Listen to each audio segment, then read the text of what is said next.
Hey everyone, welcome back to episode 2 of Calvary Chapel Magazine's podcast. Today we're going to be looking at a story out of issue 100 written by Kathy Szymborski, and its title is Miracle in Eldoret, Kenya.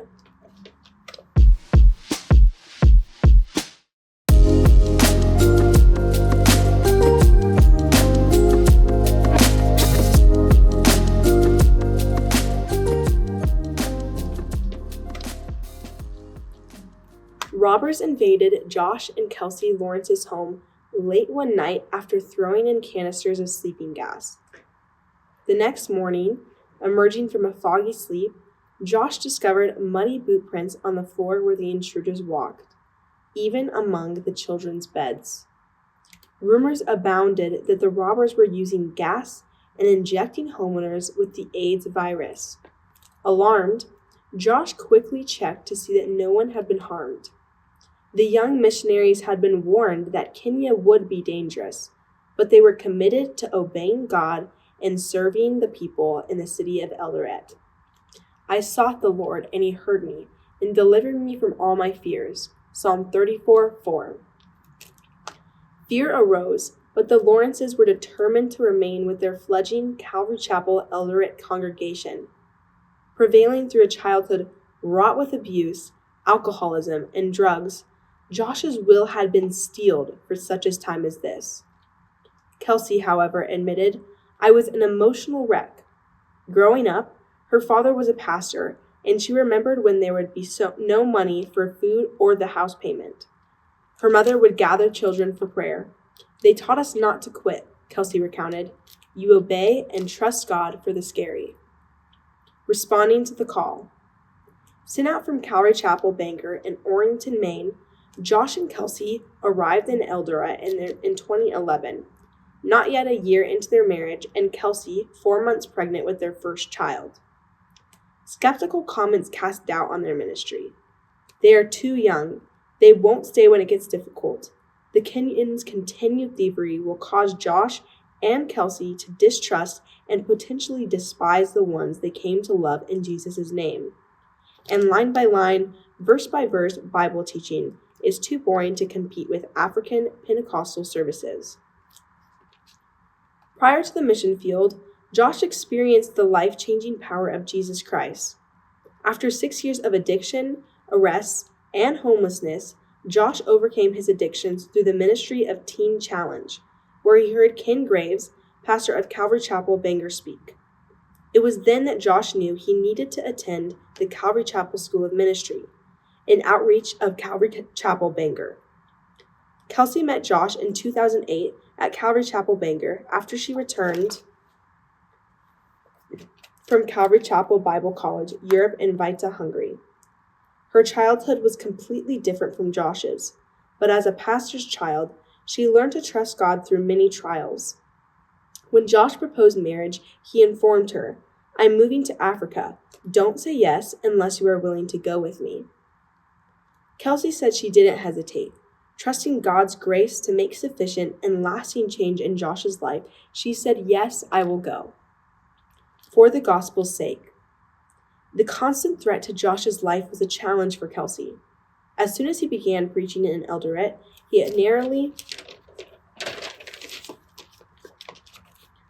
escaped a plot to kidnap and take him hostage, but it was the critical illness that nearly drove Kelsey back home. Misdiagnosed for 3 years, Josh experienced severe pain and vomiting, and began losing blood and weight. They finally discovered he had a bacterial infection in his stomach that was treatable. Again, he almost died after developing sepsis from a rusty metal shard that pierced his skin. Kelsey stated, "Josh begged me to force the staff to carry out the doctor's orders for treatment, something they seemed to be ignoring. Josh truly felt like he was dying." Josh was constantly in bed because of illness and was not getting better. Kelsey wondered, how can this be productive? She recalls the time Josh, suffering from malaria and typhoid, had to be helped to stand while speaking at a conference. His best messages have been during times of his greatest sicknesses, Kelsey admitted. Kelsey was determined to become all things to the Kenyans for the sake of the gospel. She even felt that God called her to deliver her babies where the people of their church had their children, a local hospital. Her midwife warned that Kelsey and her children would surely die there. By faith, all 3 of the Lawrences' children were delivered there as planned, and all by C-section. I have become all things to all men, that I might be by all means save some. Now this I do for the gospel's sake, that I may be partakers of it with you. 1 Corinthians 9:22-23. As the Lawrences' children, daughters, Layla and Jael, and son Zephaniah run and laugh through the church building, the Kenyan people are reminded of Josh and Kelsey's courage and commitment to them. Robberies are aggravating, but it gives us fellowship with the Kenyans we love, shared Kelsey. Breaking through here is hard.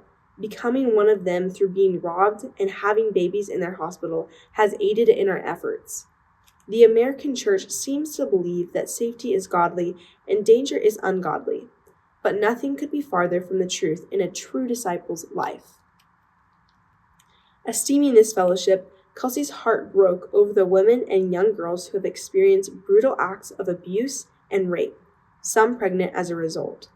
It is a plague rampant in the Kenyan society.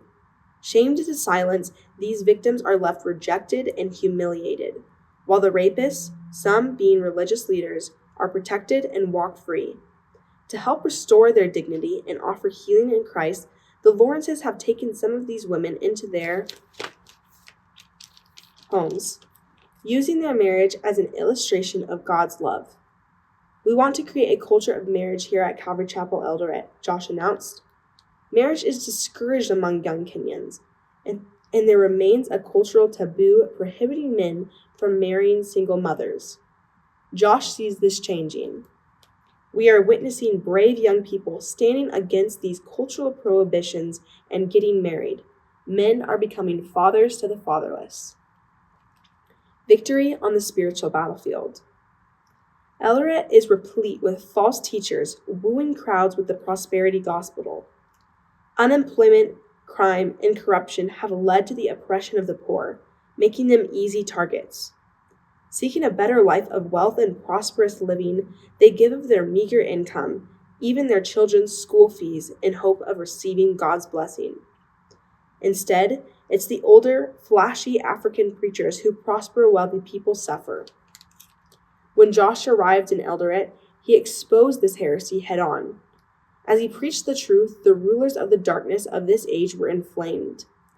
Pastors in town despised Josh, sending women into the church to trap him, and issuing ominous threats of witchcraft and even death. For we do not wrestle against flesh and blood, but against principalities, against powers, against rulers of the darkness of this age, against spiritual hosts of wickedness in the heavenly places. Ephesians 6:12. In a culture where a religious leader's standing is synonymous with his wealth, even the locals disparaged the young missionaries. We had a tiny place, no money, no land. We looked like a failure in the African religious environment, Kelsey admitted.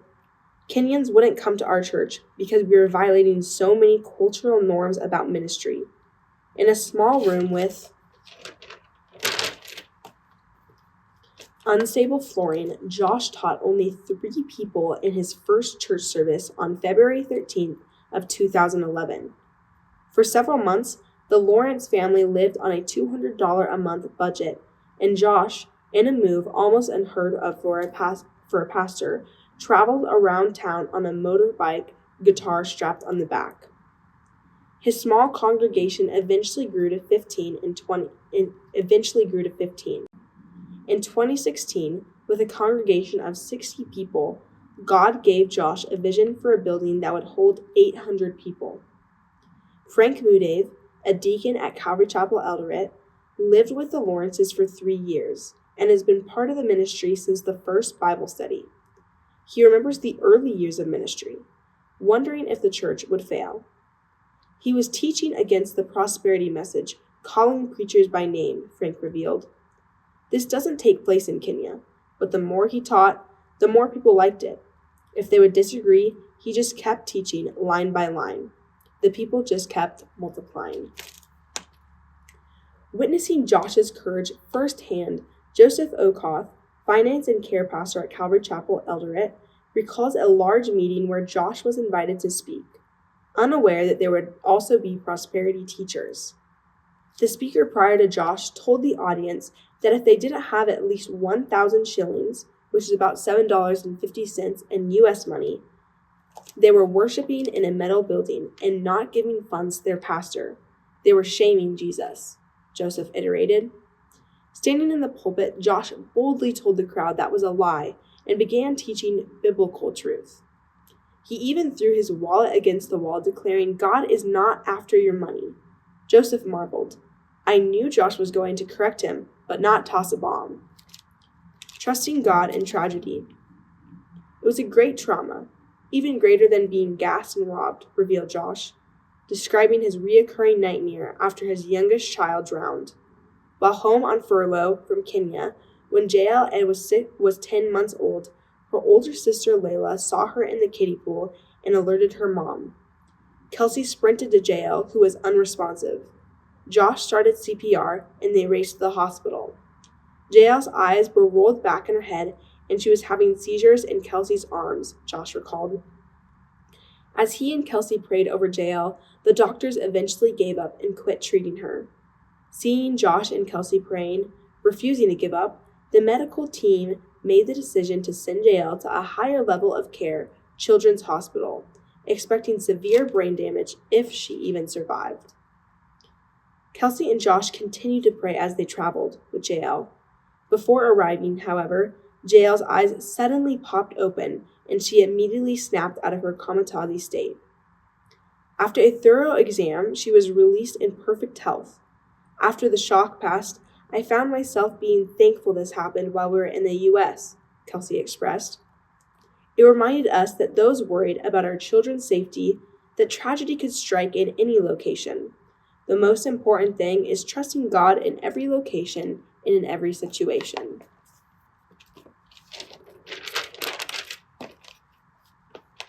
Abounding grace. Trust is a hallmark in the Lawrences' lives, leaving an undeniable stamp on those around them. Through the constant threats on Josh's life from people, bike accidents, kidnapping attempts, and deadly illnesses to repeated arrests and being jailed, Kelsey and Josh have trusted that God is using them for His glory. But the grace they exhibit to the Kenyans has even the locals shaking in their heads in wonder. Frank Mudave confessed, "The way Josh trusts people here is even hard for me. The trust towards others moves young people, and our church is filled with them. And God is able to make all grace abound towards you, that you, always having all sufficiency in all things, may have an abundance for every good work." 2 Corinthians 9:8. Peter Adoyo, assistant pastor at Calvary Chapel Eldoret, disclosed, "Josh and Kelsey are different from any missionaries we've known. They want to be with all the people at all costs, even if it means bringing people into their home. They will open the doors. Most missionaries don't bring Kenyans into their homes, as some think that would encourage their homes of being robbed." Peter, once an orphan in a gang and destined for prison, became a Christian and had his own worship band. He, too, experienced God's grace through Josh after he was invited to audition for the Calvary Chapel Eldoret worship team. After the audition, Josh gave me the keys to the church. No one was sure what that meant, he reflected. Josh made Peter the assistant pastor and leaves the church in his hands when returning to the U.S. Working with Josh to construct the 800-seat building, Peter recalls, "We had 60 members and no money. We needed supplies to build. Josh sold his truck to purchase some of the supplies, leaving him with just 50 shillings, which is about 34 cents in U.S. money. Eyes brimming with tears, Peter asked, "What kind of a guy walks with this kind of faith and commitment? A white man with only 50 shillings, selling his truck, maxing out credit cards to build a church for Kenyans? Build it. They will come."